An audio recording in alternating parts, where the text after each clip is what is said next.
Both of these gentlemen, both of these gentlemen have done amazing things for me. You're gonna battle for that chair. Amazing things in LA, not just for me, I know, but for many, many, many others. It's not just their dance; it's their genuine passion to pass on both knowledge and movement, and just really being there for the community. So I'm excited. I hope you all have some good questions for them, and we'll just run with it. Let me pass them. And I was like a kid, and I'd be like doing coordination in my house. How was that? The creative process of that, and how is that knowing that you made something so legendary? I'm sorry, I missed the very last part that you said. How is it knowing that you made something so legendary? Oh gosh.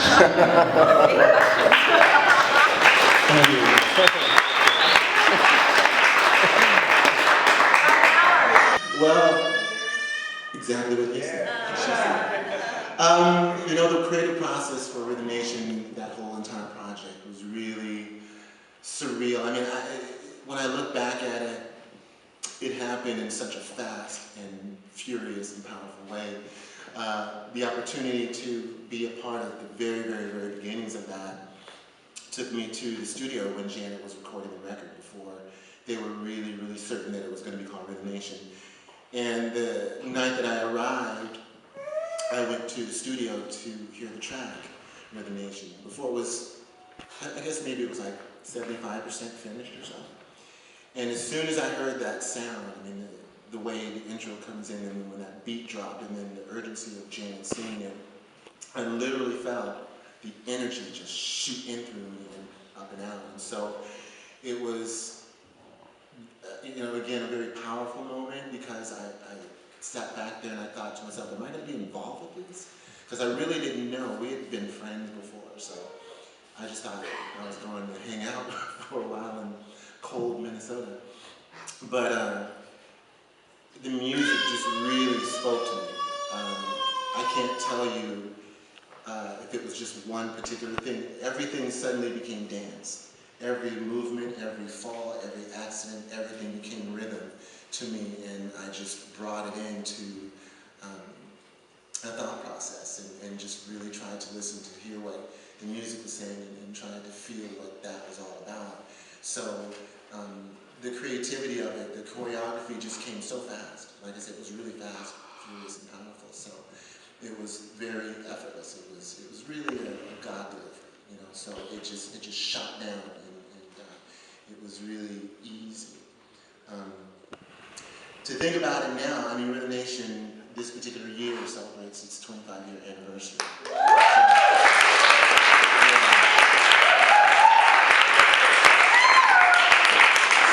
It's really nuts to think that that was 25 years ago. You know, it really feels like 5 years ago, to be quite honest.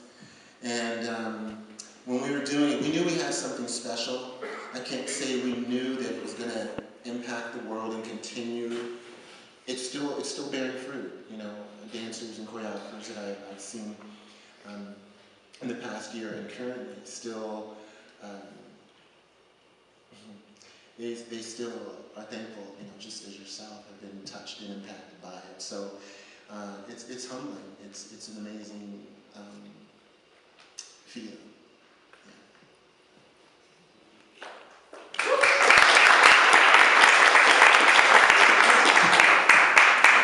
I have a question for both of you, being lockers. And how do, being lockers, how do you both deal with opposition, i.e., I'm sure you hear a lot of the beef and what's real and what's not, and with you getting credit for Rhythm Nation and with your credits and background, what type of struggles did you have to deal with from your peers or, you know, those who came before you, or were you accepted, and how do you deal with that? Well, I tell you the struggles I had. When I started dancing and locking and breaking and stuff, I started doing a lot of commercial work. And in the commercial work, you know, a lot of b-boys and a lot of poppers and lockers feel that that was selling out because you're not dancing to hip-hop, you're not dancing to funk, you're not doing this dance according to this music. But it's like, you gotta make a living. And sometimes you gotta do stuff in life that you don't wanna do, but it don't mean you're a sellout. So a lot of people used to get on me and they used to talk mess about me because I was doing a lot of stuff that they feel that was called a sellout. And then a couple of years later, everybody who called me a sellout started doing the same thing I started doing.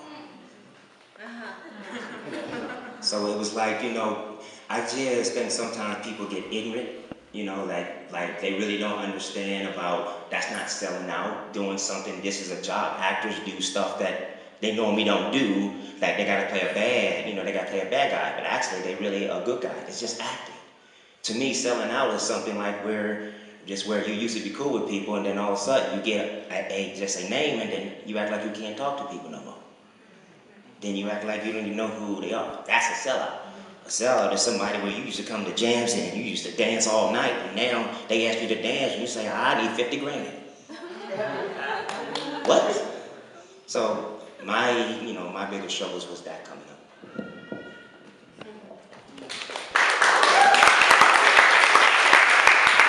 That's a really, really good question to ask because, again, it goes back to both sides of the tracks.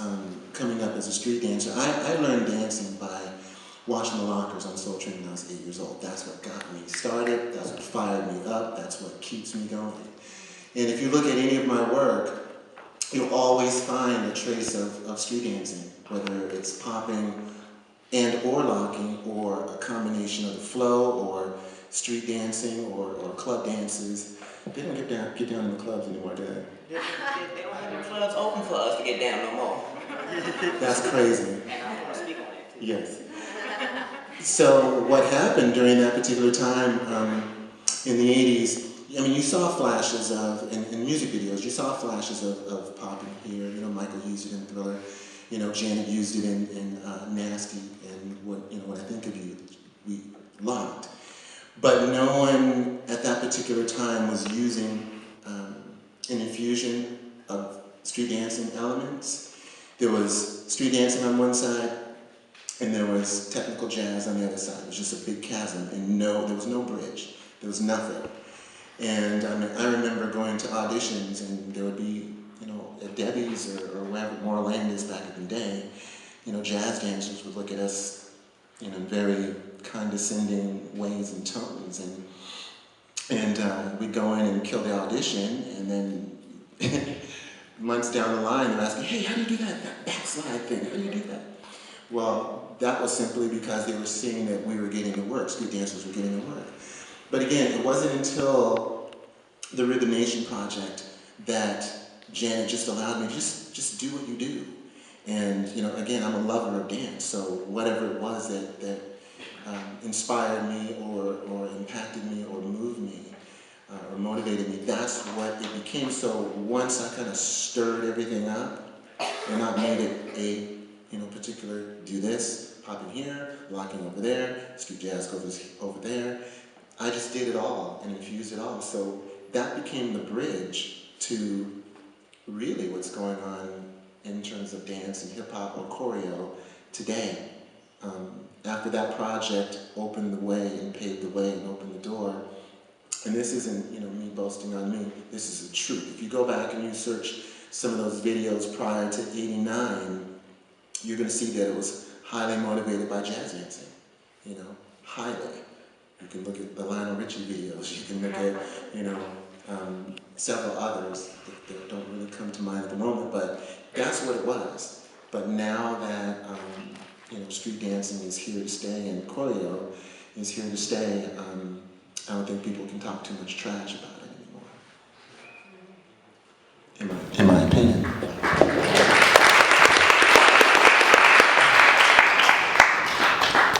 I got a question for Flo Master. Why isn't it no place for clubs, for people to go dance at clubs anymore? It's so funny you say that.